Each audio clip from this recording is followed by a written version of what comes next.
My poor little house got knocked out of the planter again. I'll fix it. Good morning, boys. Hi, Morris. Good morning. Hey, Mark Man. Hi, Stripe. Tux is doing good too. He's got his chicken. He ran down and then he ran back up. Hi. Hi. Hi. Aww.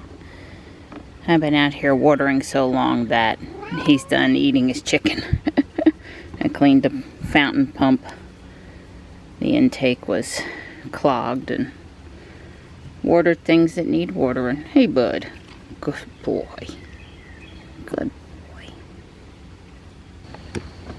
It's in the 60s. It's pretty nice out here. Should be an enjoyable walk. I see that there's no sun again. Gentleman's supposed to come out and talk to Don about this tree at 11. I won't be here. Johnny has a eye doctor's appointment in Fuquay, so I'll let the men duke it out.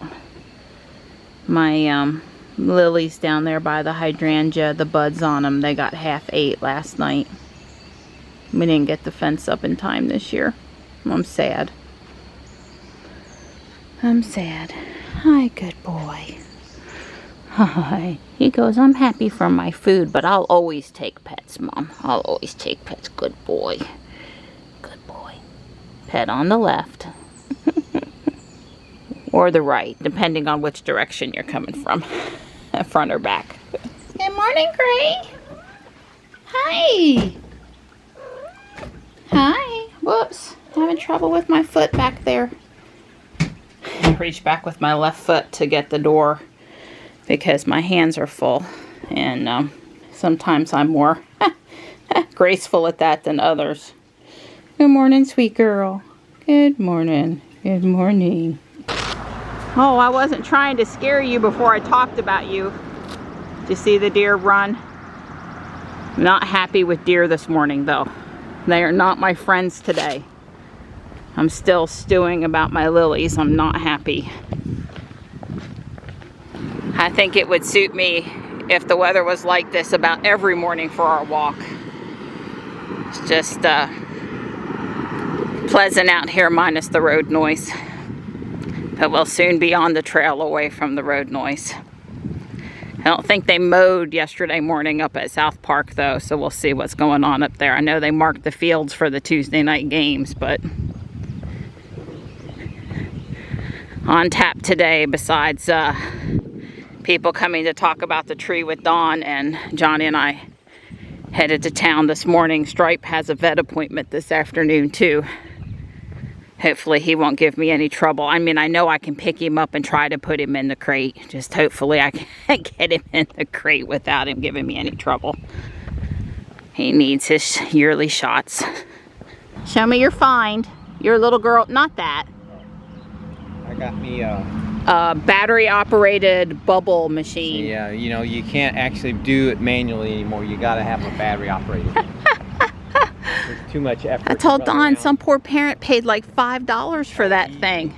And then it just got left there on the park bench. There's nobody around out here walking that's young enough this morning. There's one other adult on the track, the community center activities, and the work crew cars, and that's it out here this morning. There is no kids. Although the splash pad is open, and the nice older woman that oversaw it last year, she's back this year to keep it straight. So I like it. We spoke to the lawn crew, and probably mow tomorrow. It's too wet today. And he said they're already having problems since school's out with graffiti in the restrooms. It's like, really? These kids, they need summer jobs if they're that bored. Or extra school, one of the two. It's 10:12 and the splash pad is open for business. Doesn't currently have anybody on it, but it's open.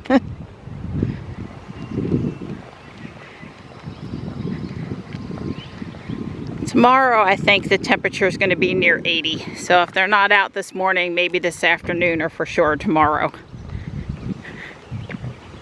You just doing a Sean Baker trial today. Dr. Baker walked a quarter mile yesterday with a 100-pound medicine ball.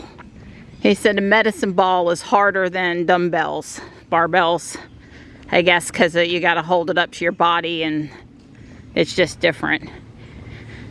Anyway, I wouldn't be one to carry extra weight. I've already got enough weight. Thank you, Donnie.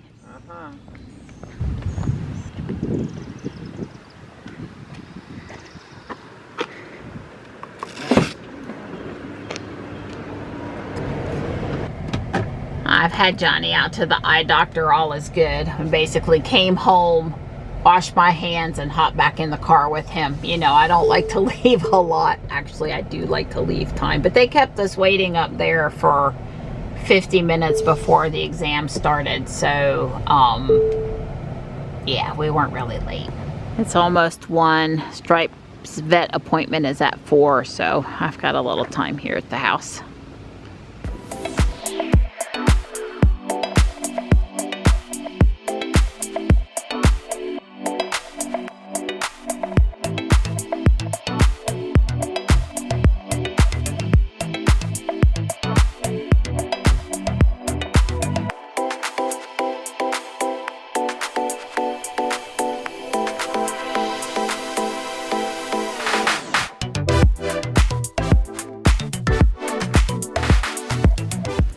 So Jesus came and gave us an estimate. Yeah. A nice local guy. He mostly handles Fuquay area. And he said Saturday morning if we're nervous, or next Friday, it would probably, Thursday or Friday would be, he'd be called up, put us on the schedule. So as long as we don't have any 50-mile-an-hour winds before it comes down, we're good. And he knows what he's doing. They're going to send a guy up the tree. We have another estimate in a minute because you can't, you know, have big work done at your house without having at least 2 estimates. So hear what a couple of different people have to say. I have no idea what it costs to take a tree out. Right, well one now. Huh? It costs a lot. That's all I can say. How much does it cost to take a tree out? A lot. Right. Well, yeah. Don would have handled it himself, except for this one is too big. Yeah, it's just the other one that we took out, the other popular, was just over. I guess that was its stump, right? Yeah, that was its stump. Yep, it was leaning, but it was leaning, and it was going to hit the bridge. And with JB gave me a hand on that, and we put a cable on it and over to that tree, and we come along it over and made it pull that way, so it it worked well. Right. Well, you guys watched me and Don take down the tree near the garage 2 or 3 years ago too, and Don come along that and did a lot of. We had the hardest thing about the whole daggone tree was slingshotting the rope so we could pull the chain up to the right part of the tree. There's no. Oh, changing the direction on this? No. This one needs a guy to climb it. The other one only needed a little persuasion to go. This over. One, he's going to send a guy up the tree, and they'll take it down in pieces, and they'll rope the pieces into this direction over here, he said. And I seen one guy up in the tree one time at my old house take it down. So yeah. Well, hopefully Mike will be here in a few minutes. He's supposed to be, and we can. Thankfully, they missed each other. That was just going to be bad luck. But yeah, well, this guy had tons of good recommendations. So I see my rock is moved. Stuff better not be in here. So while we waiting on Mike, you want to go get my fence started before my lilies get ate anymore? I'm so sad about my lilies. Oh, it's really sad. Hey, Stripey. You stay close and don't get scared. I saw Tux go down. Tux is over here right now. Tuxie! Actually, if I call Stripe, Tux is much more likely to come. But see him, Donnie? Yeah, I see it. Looks like you got about half. About half. Don's in trouble. Next time it's not going to be, the lilies are up, you need to put the fence up. Sometime this week it's going to be the lilies are up, you need to put, the lilies are starting to come up, you need to put the fence up today. I'll do that more clear wife instruction thing. There's what we mean by pieces of fence. We've got 3 sections.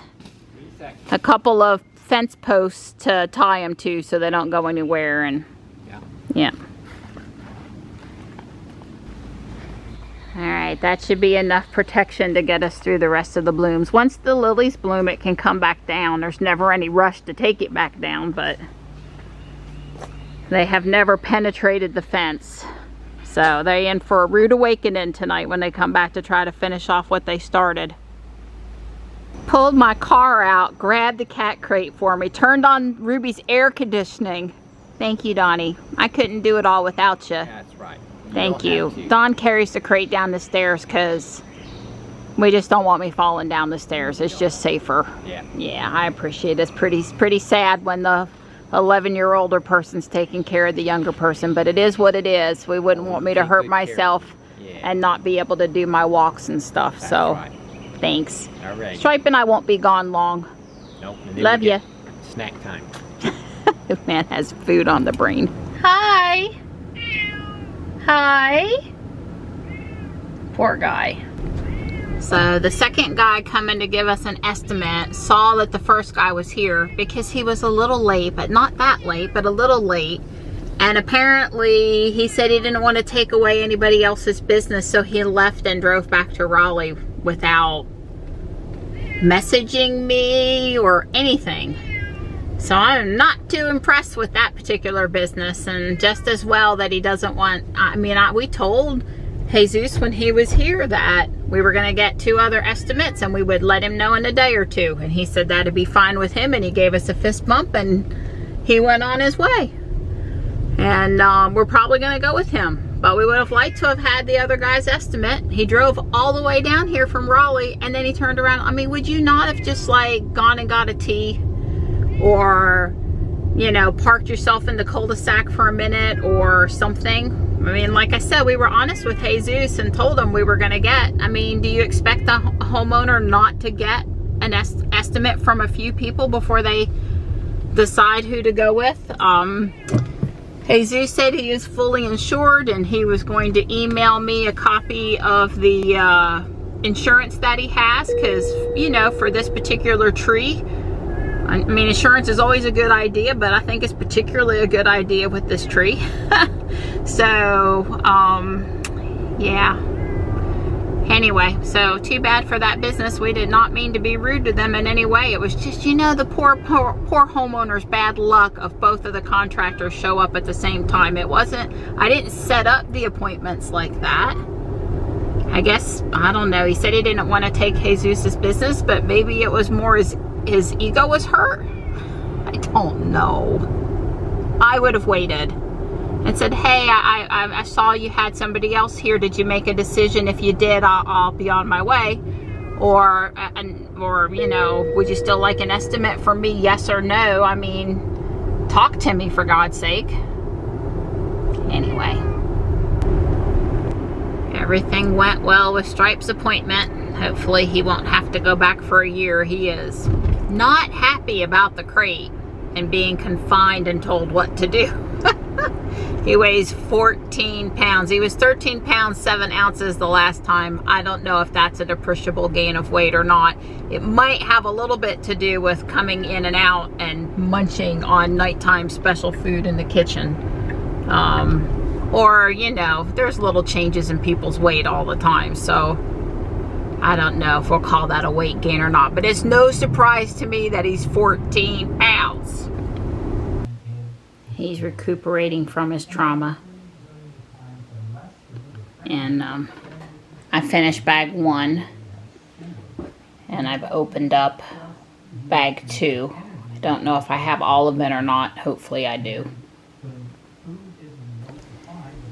I am stopping at step 30 for the night. Bag 2 is going well. I mean, I've missed a few pieces, but not very many. I've made a couple of color substitutions. I've added a couple of little extras that I thought looked nice. It's, you know, going to be 95% original when it's done and enhanced in the Mary Ann style. And that's basically all I can say. But I'm having fun with it. Rest of bag 2 sitting over there waiting for sometime tomorrow probably. Start on step 30.